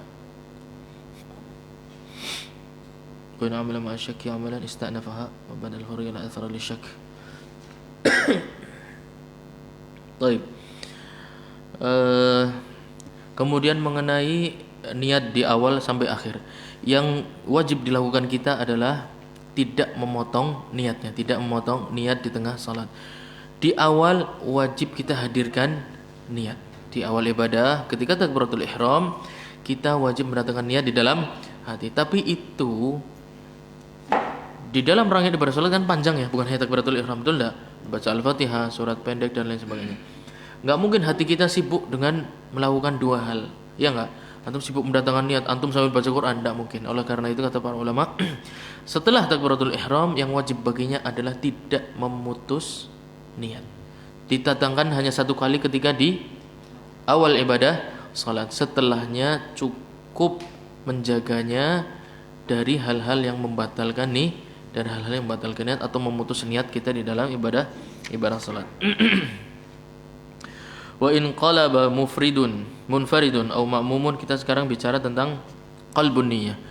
Dalam ibadah salat merubah niat dari makmum menjadi imam, dari imam menjadi makmum. Nanti kan sampai. Wa in qalaba munfaridun, orang yang salatnya sendiri atau makmum, orang yang salat sendiri atau makmum, fardahu nafla. Dia salat sendiri ataupun dia seorang makmum, merubah niat salat yang tadinya fard menjadi salat sunnah. Misalnya sedang mau menunaikan ibadah salat fajar, dia sangka dia sudah salat sunnah rawatib qabliyah, ya kan? Pas salat fajar dia yang sendiri nih, salat sendiri. Anda katakan salat sendiri, bukan imam ya. Anda katakan salat sendiri, bukan imam. Salat sendiri atau makmum. Dia ingat bahwasannya dia belum salat qabliyah, maka dia boleh rubah salat wajibnya tadi. Dia boleh rubah salat wajibnya tadi menjadi salat sunnah. Boleh dirubah salat wajibnya menjadi salat sunnah qabliyah dulu. Tapi syaratnya satu. Fi waqtihi al-muttasi'. Syaratnya adalah waktunya cukup. Kalau salat munfarid maka sebelum waktunya habis. Kalau salat jamaah maka syaratnya dia masih bisa mendapatkan jamaah. Dan yang Allahu a'lam, Anda lihat maksudnya adalah tentu jamaah dari rakaat pertama. Maksudnya rakaat pertama. Jadi kalau dia cukup, dia tahu imamnya bacanya panjang, ya kan? Ini imam baca paling enggak setengah jam, satu rakaat. Ya kan? Masjid Nabawi ceritanya kan. Ya sudah, ana belum salat qabliyah, rubah ke nafilah, rubah ke salat sunnah, kemudian salat sunnah 2 rakaat, kemudian masuk lagi ke dalam jamaah untuk ikut salat jamaah, kira-kira seperti itu. Itu kalau salat berjamaah. Kalau salat sendiri maka harus dilihat waktunya, apakah waktunya cukup enggak. Atau misalnya di akhir waktu jam 3 sekarang asarnya jam berapa?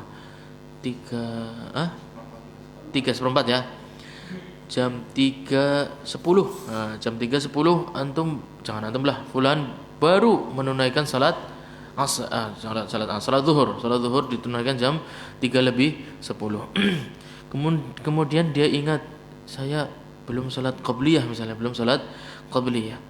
maka dia kalau ingin merubah salat fardnya menjadi sunnah qabliyah bisa, asalkan cukup waktunya. Jangan sampai ketika dia setelah sunnah qabliyah selesai kemudian menunaikan yang wajib, tidak cukup waktunya maksudnya waktunya habis. Dia salat qabliyahnya sudah 5 menit, assalamualaikum, masuk waktu asar. Yang seperti ini tidak boleh kalau waktunya cukup. Misalnya jam 3 ya kan, sama-sama telat jam 3, tapi cukup karena misalnya salat sunnahnya hanya 5 menit, maka masih ada 10 menit, tapi tidak dianjurkan mengakhirkan salat. Itu kan kita sudah ambil ya, kita sudah ambil yang afdal di awal waktu. Akan tapi kita ambil contoh yang dekat dengan boleh dan tidak bolehnya, dekat dengan boleh dan tidak bolehnya. Jam 3 langsung salat zuhur, lupa, oh ya saya mau salat qabliyah dulu, sudah dirubah ke salat qabliyah sunnah, kemudian selesai, kemudian salat yang wajib. Gampang apa gampang? Fahim apa mufahim? Gampang ya, baik.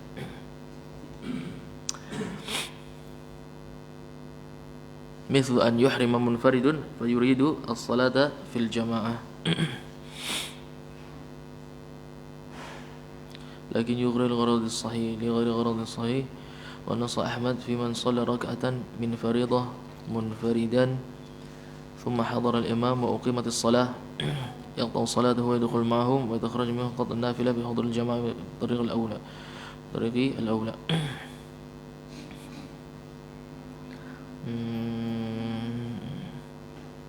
لغرض صحيح مثل أن يحرم منفردا فرض الصلاة في الجماعة. Taib, kemudian seseorang ingin merubah salatnya juga boleh, niat salat munfarid kemudian dirubah ke salat menjadi makmum, masuk ke salat jamaah. Dia sedang salat munfarid, yaqta'u salatuhu. Salat munfarid wajib, sedang salat wajib. Dia menyangka jamaahnya sudah selesai. Selesai. Kemudian tiba-tiba iqamah, kemudian salat jamaah sedang dilaksanakan. Padahal dia sudah masuk ke dalam suatu ibadah. Enggak boleh dibatalkan kecuali ada tujuan yang rajih, tujuan yang sahih. Yang seperti ini dia batalkan salatnya. Boleh kemudian masuk ke dalam salat bersama jamaah, tidak ada masalah.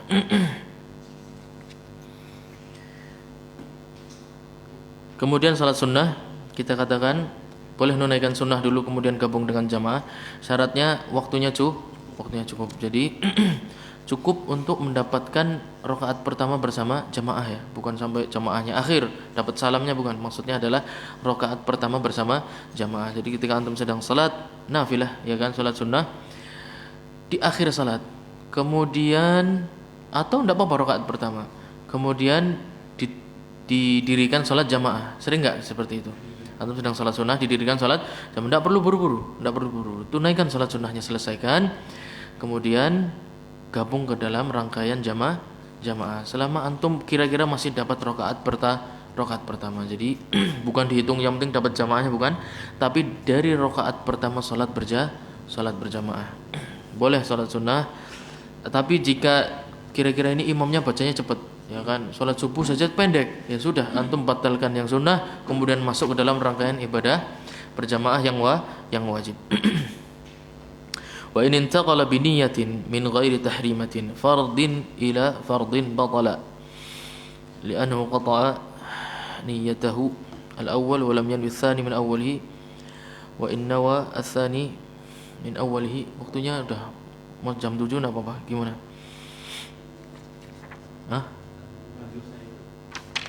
Masih panjang. Iya, lama ini. Enggak, maksudnya dicepet-cepetin nanti antum enggak paham. Coba insyaallah nanti di pertemuan berikutnya kita selesaikan insyaallah taala. Tapi ada pertanyaan dulu enggak? Wah, Masya Allah, silakan. Semangat.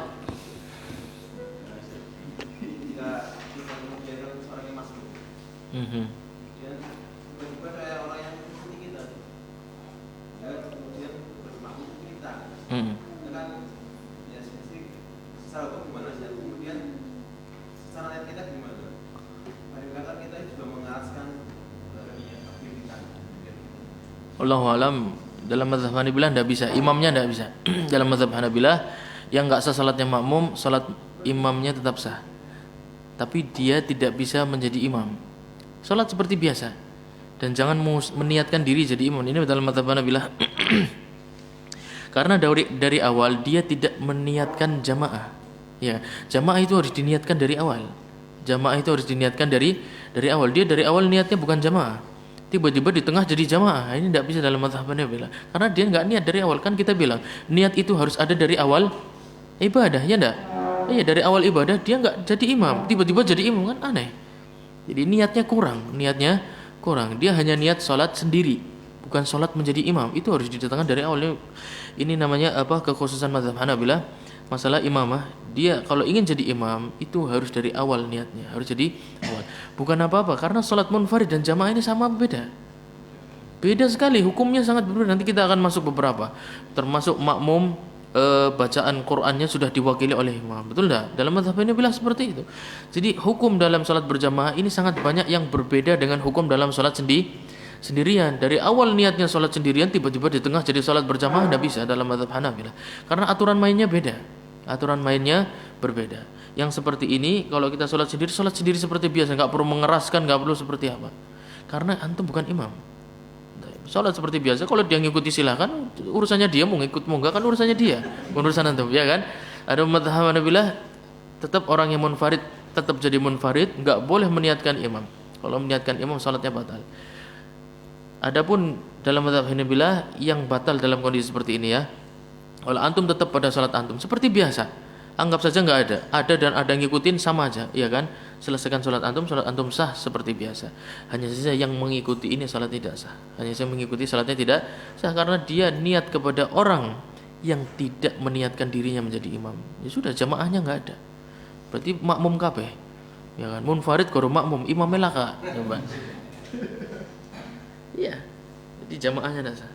Sholat makmum yang masbuk tadi yang enggak ada. Tapi menurut mazhab yang lain ana enggak tahu. Jadi kemungkinan ada yang mensahkan, wallahu a'lam. Ana bicara tentang mazhab Hanabilah. Makmum yang tadi yang mendapatkan musibah, adapun antum sedang sholat diikutin enggak diikutin urusan dia. Mau diikutin sampai selama, mau diikutin sampai rumah juga urusan dia. Jadi antum enggak ada urusannya. Jadi enggak perlu menganggap bahwa antum sebagai imam, sholat biasa. Baik. Ini mazhab Hanabilah. Boleh antum terima, boleh enggak? Ya, santai saja. Enggak perlu pusing-pusing. Ya, yang baju merah jangan sampai lolos. Ya. Pertama, misalkan kita dari awal sholat berdua orang ya, Iya. jamaah. Iya. Terus pas di tengah-tengah makmumnya, misalkan kebetulan atau apa? Enggak apa-apa. Belakang. Nah. Nanti kita sholat sendirian. Enggak, tetap dihitung jamaah karena uzur. Iya. Walaupun itu makmumnya balik lagi. Nah, enggak balik lagi enggak apa-apa. Beda kalau kondisinya enggak dari awal. Enggak dari awal. Nanti nyampe pembahasannya. Antum niat dari awal. Nah, kebeletnya sebelum takbiratul ihram. Beda lagi. Iya, jadi dicontohkan oleh para ulama, bapak sama anak, ya kan. Mau jamaah nih, ya kan. Musholanya udah sepi karena udah selesai jamaahnya. Mereka mau jamaah sendiri. Kemudian anaknya pelayon, ya kan. Begitu pan mlebu masjid, blencing, cuing, hilang, dolan dewek, ya kan, dolan dewek. Tapi bapaknya ngerti, dia ngerti dolan paling sedalat engko balik maning. Nah, ntar jamaah lagi. Nanti akan masuk hukumnya insyaallah. Tapi yang antum cerita tadi tidak ada masalah, tidak memudaratkan salatnya imam. Tidak memudaratkan salatnya imam. Allahu a'lam. Gantian ya. Kurang kesalahannya karena kita berniat sholat sunnah juga nanti contohnya sama-sama misalkan mau malam ya Ustaz, tapi mepet sama udah mau waktu masuk subuh, tapi kita belum sholat witir, tiba-tiba di sholat witir sudah ada subuh, apa kita batalkan sholat atau kita lanjutkan rubah niat ke apa? Sholat subuh.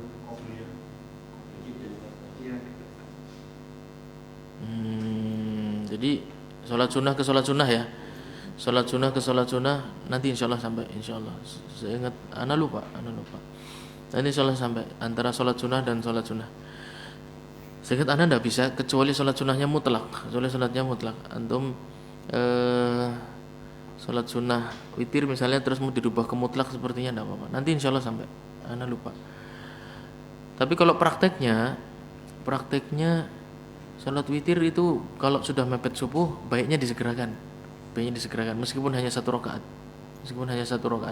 Jadi nggak harus 3. Kalau antum sholat witir kemudian dengar azan subuh atau sebelum dengar antum kira-kira ini nggak cukup, kalau anak bikin 3 rakaat nggak cukup misalnya, atau 5 rakaat, anak ya kan antum biasa 9 rakaat. Kalau Nanti sampai witir itu berapa rakaat? 11. Ya kan antum kan biasa 11 kan? Nah. Baik, karena terbiasa 11, satu ganjel, iya kan? Tapi waktunya nggak nyampe satu, harus sampai waktunya. Ini secara praktek ya. Adapun secara hukum fikihnya nanti kita akan sampaikan insya Allah. Secara praktek, kalau antum dengar azan, selesaikan dalam 1 rakaat, kemudian tunaikan salat qabliyah, kemudian berangkat jamaah. Kira-kira seperti itu. Prakteknya begitu. Tapi hukumnya ataupun merubah dan lain sebagainya nanti boleh apa enggaknya, insya Allah pertemuan yang akan datang. Biiznillah. Ya.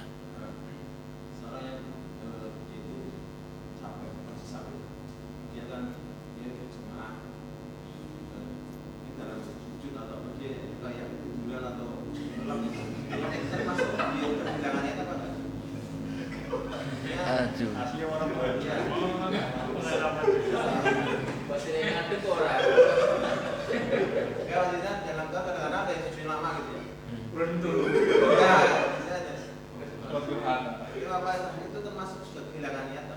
Ya walau alam tidur itu membatalkan wudu.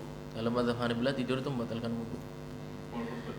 Iya walaupun sebentar. Yang penting antum betul-betul sebentarnya ini yang anggar digugah orang tangi gitu. Kalau diingatkan tidak bangun. Jadi betul-betul hilang. Kalau cuma apa ya? Iya ayam ya, turu-turu ayam zara ya. Yang anggar ditakoni si nyaut lah, anggar takoni si nyaut ini enggak membatalkan insyaallah. Yang membatalkan yang kalau tidurnya itu sampai hilang betul kesadarannya, hilang betul. Meskipun hanya 5 detik misalnya ya, 5 detik atau 10 detik, kalau hilang betul ya batal wudunya. Kalau batal wudunya batal salat. Jadi tergantung ngeliapnya seperti apa. Anggur sing ilang nemen ya ora apa-apa lah. Wajar manusiawi, enggak perlu ini. Hah? Ya, ngantuk boleh, tidurnya yang bisa membatalkan wudu. Iya bisa, makanya dilihat tidurnya seperti apa. Angger kayak gue, aku harus seudon angger sing kayak gue.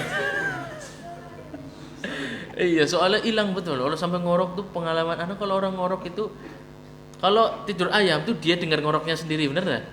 Pernah enggak antum dengar ngoroknya sendiri? Pernah enggak dengar ngoroknya sendiri? Iya, itu antum tidur ayam.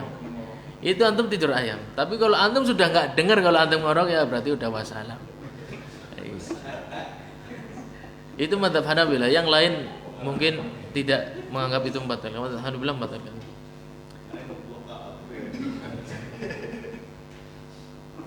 Padahal masalah membatalkan wudu itu penting sekali, banyak sekali di sana hal-hal yang berkaitan dengan masalah salat harusnya diambil, cuman ya sudahlah.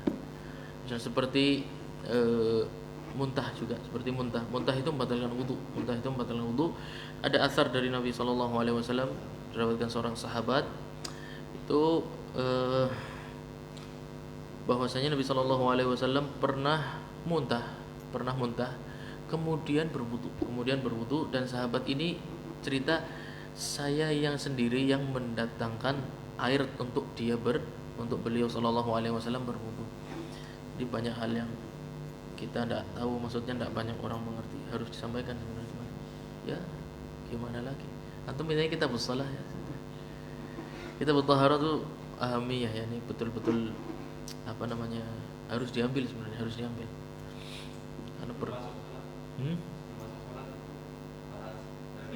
ya ini berarti sekarang ini 2 halaman setengah lagi sifat shalah, mulai dari takbir, mulai semua praktek lah nanti insyaallah. Antum yang praktek, mau balik lagi jauh sekali nanti pada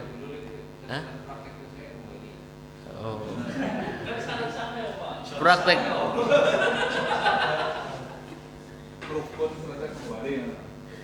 Masalahnya habis ini antum susah kembali, udah penting semua. Habis sifat sholat itu ada sholat jamaah, sholatnya orang sakit, kemudian sholat khusuf, sholat istisqa, sholat id dan lain sebagainya, itu sudah barang-barang penting semua. Sholat Jumat, iya ya. Habis sih, udah Sabtu Minggu. Sama dari awal sampai Ya. seminggu. Jangan. Seminggu. Jangan. Banyak hal yang penting. Masya Allah. Gimana? Sabtu ngulangin gitu ya. Yang Ahad melanjutkan. Masya Allah, kitab Taharah ajib. Iyalah. Apalagi di sana ada bab haid. Wah, itu berkaitan dengan para istri, anak-anak. Anak-anak ya haid pertama. Ya kan beda antara yang pengalaman haid pertama dan cuma melanjutkan kan beda nanti ya. Iya untuk bebek atau Siapa ada Gum? Siapa Gum? iya. Masa bertanya kepada pria yang lain kan? Kalau bisa dengan pria sebelahnya ya kan teman hidupnya. Biar tidak malu gitu lah. Kan pasti malu lah perempuan saya haidnya sekian hari itu aja. Kalau buat orang Arab aib loh. Iya beberapa mereka tuh heran perempuan Indonesia tuh cerita tentang haid tuh kayak cerita barang sepele gitu loh, guyonan, ketawa-ketawa. Itu di Arab Saudi tuh bukan hanya Arab Saudi, Mesir dan lain di Jazirah Arab tuh aib perempuan menceritakan hal-hal yang sangat privasi itu aib. Dan harusnya apa ya? Harusnya malu.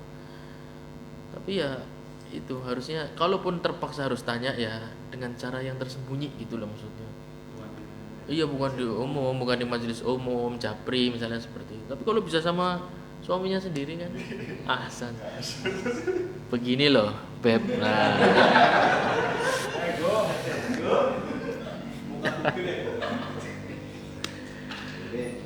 Mau dijelaskan sekarang apa nanti malam kan gitu. Maksudnya kalau sekarang sibuk gitu kan, saya harus pulang kerja. Kalau nanti malam kan luang waktunya.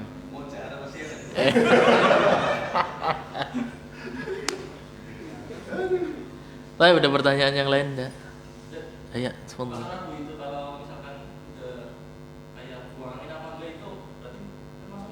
Enggak, itu bukan ragu dalam masalah niat itu. Itu ragu dalam masalah sudah hadas apa belum. Kita tadi ragunya dalam masalah niat. Iya, kalau itu namanya biasanya cenderung ke was-was. Kalau masalah ragu dalam masalah itulah sebenarnya ada di masalah taharah itu.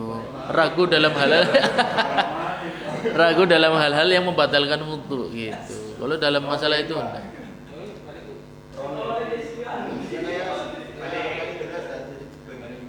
Sabtu awal enggak? Kalau Ahad lanjutin. Iya, coba nanti. Berarti pelan sekali ya jalannya apa-apa. Kitab taharah juga banyak soalnya. Kitab taharah itu banyak. Apalagi berkaitan dengan mandi, coba antum kan mandi terus setiap hari. Ya masa nggak mandi kan ya, kasihan orang sebelahnya lah. Ya kan berkaitan dengan mandi, wudu, taharah sangat penting. Gimana ya biar cepet gimana?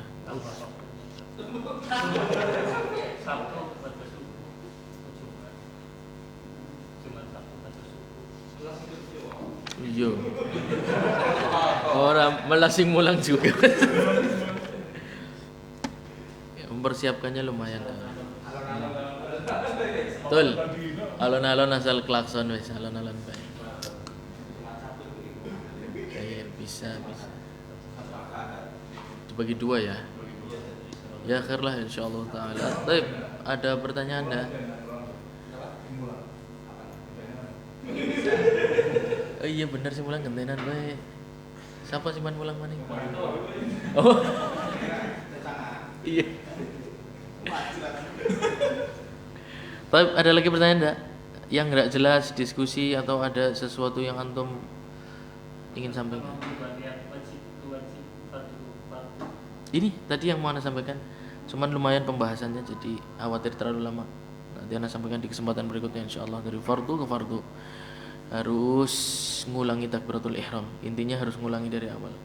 Tidak bisa tanpa takbiratul ihram. Dari fard ke fard itu harus ngulangi dari awal. Takbiratul ihram. Nanti insyaallah detailnya kita sampaikan. Biiznillah. Cukup. Apa kemudian sesuatu? Sholat. Udah itu enggak boleh. Kan cuma ingat saja itu apa namanya gangguan aja was-was di dalam salat, nggak berkaitan dengan ibadah salat. Tapi selain salat kan antum tidak ada niat mau keluar dari ibadah, kecuali antum ingat sesuatu, kemudian antum ada niat nyompan mudun disit, nah saat itu juga sudah selesai salatnya. Nyompan mudun disit, orang sida, orang percuma. Begitu antum sudah azam dalam hati nyompan mudun disit, salatnya engko maning, berarti sudah selesai salatnya. Begitu. Kalau cuma sekedar ingat ini itu wajar dalam salat, nggak ada orang yang bisa konsentrasi 100%. Oleh karena itu niat ketika setelah takbiratul ihram yang wajib adalah tidak membatalkannya. Adapun mendatangkan niat full itu mustahil antum mendatangkan niat full dari awal sampai akhir. Ya nggak ada yang sah salatnya gitu caranya.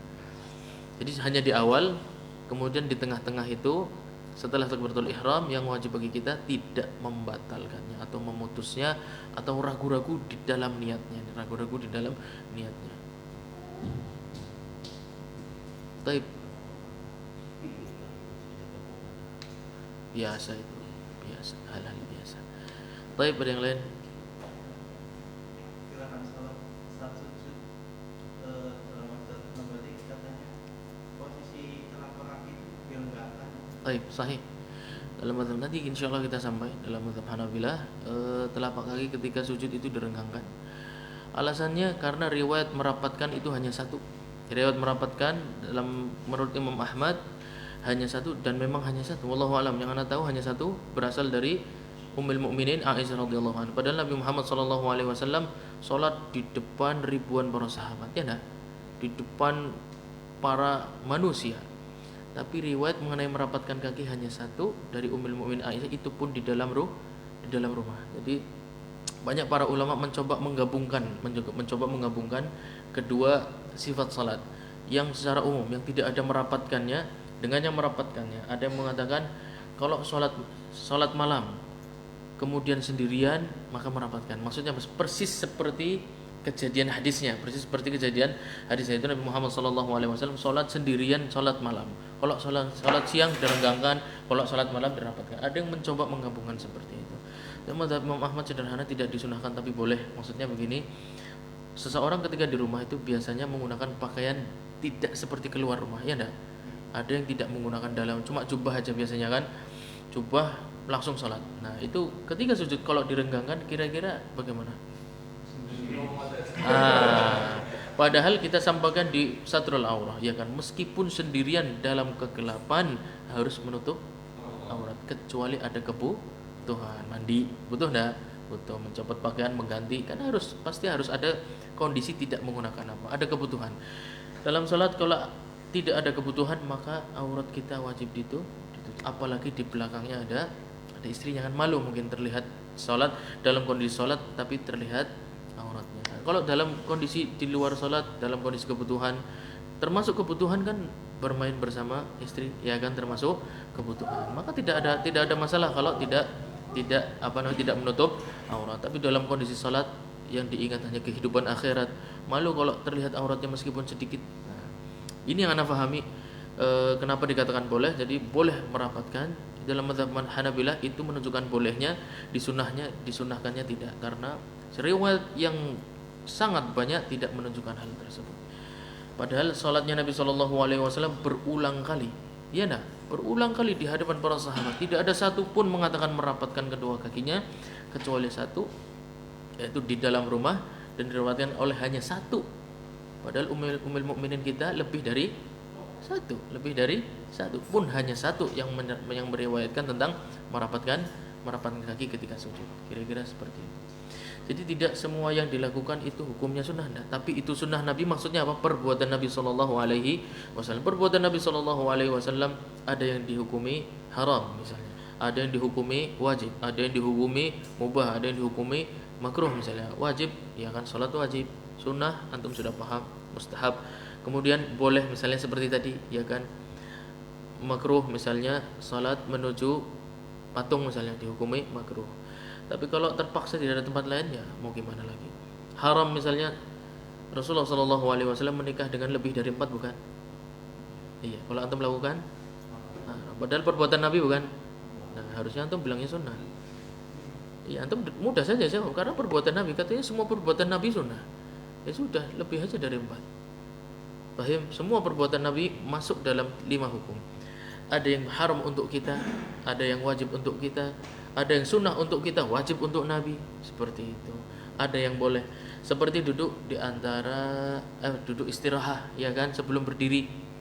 Duduk istirahat sebelum berdiri, biasanya kan duduk dulu. Itu perbuatan Nabi, dihukumi sunnah tidak, dalam mazhab Hanabilah dihukumi boleh. Kenapa? Karena riwayat yang lain menunjukkan tidak seperti itu. Rasulullah SAW mengajarkan mengajarkan secara langsung loh, mengajarkan secara langsung, tidak ada jalsah istirahat. Akan tapi itu ada riwayat yang dilihat oleh sahabat, melihat Rasulullah melakukan hal tersebut. Seandainya itu sunnah pasti diajarkan enggak? Diajarkan. Kenapa tidak? Nah, berarti maksudnya apa? Dalam mazhab Hanafi melihat itu boleh untuk dilakukan ketika ada hajat, ketika antum ada keperluan. Kan enggak semua orang sujud langsung berdiri sanggup, ya kan? Apalagi dalam kondisi capek, silakan istirahat. Silakan istirahat. Setelah sujud duduk dulu, santai ambil napas kemudian berdiri. Boleh dikatakan sunnah dalam mazhab Hanafi tidak seperti itu. Jadi bukan berarti salah, ya kan? Sekarang kita ini terlalu ekstrim, kadang beda salah. Nah, belum tentu itu bisa jadi boleh gitu loh. Beda selalu salah. Enggak, beda itu bisa jadi boleh seperti itu. Cara membedakannya itu bid'ah atau mubah gimana? Bid'ah atau itu butuh kajian sendiri kayaknya. Iya, jam 8 jam 9. Gini aja wis untuk level pertanyaan antum sebenarnya itu untuk seorang mujtahid ya. Adapun kita ini para muqallidin ya kan. Ya ana lah, antum insyaallah mujtahidin. Ana ini jahil. Yang ana lakukan melihat perkataan para ulama salaf. Ya ana lakukan melihat kalau mereka katakan bid'ah, ana katakan bid'ah. Kalau mereka katakan sunnah, ana katakan sunnah. Sederhana. Paham? Adapun antum sudah sampai level mujtahid, baru antum bisa memisahkan sendiri. Seperti Syekhul Islam Ibnu Taimiyah, talafut binniyah meskipun sir bid'ah, kata Syekhul Islam Ibnu Taimiyah. Meskipun sir, padahal dia termasuk ulama Hanabilah, tapi pendapat ini sangat sedikit yang mengikuti, sangat sedikit. Kebanyakan mengatakan sunnah, karena tadi termasuk perkara adat pertama. Antum ngomong sama diri sendiri termasuk perkara adat enggak? Apa ibadah? Adat lah. Antum biasa ngomong sama diri sendiri enggak sih? Tuh kon premen sih nang kayak gue ora bisa. Ayo gue oleh boleh kayak gue. Bisa nek kelalen ya kayak gue oleh boleh. Ya sudah. Ngesuk oleh kayak gue ngomong gue terus. Masa enggak boleh? Boleh, menandakan aslinya kita bicara sama diri sendiri itu hukumnya apa? Boleh. Dan ketika itu untuk menguatkan hati maka menjadi mustahab karena hatinya yang di sini kondisinya adalah hati untuk masuk ke dalam rangkaian ibadah. Dari sisi itulah para ulama Hanabilah melihat bahwa dianjurkan. Ndak ya ora apa-apa, ndak juga ndak apa-apa. Karbon bid'ah ketika itu jahar, ulama Hanabilah sepakat. Bahkan semua ulama sepakat. Mazhab apapun antum cari. Semua ulama sepakat menjaharkan niat.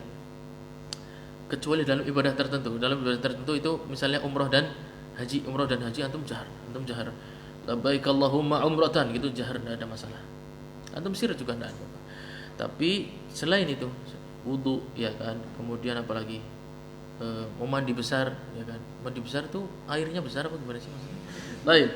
Kemudian masuk ke dalam ibadah salat yang seperti ini mazhab Hanabilah melihat kalau dijaharkan bid'ah. Karena Rasulullah enggak pernah menjaharkan sallallahu alaihi wasallam. Para sahabat juga enggak.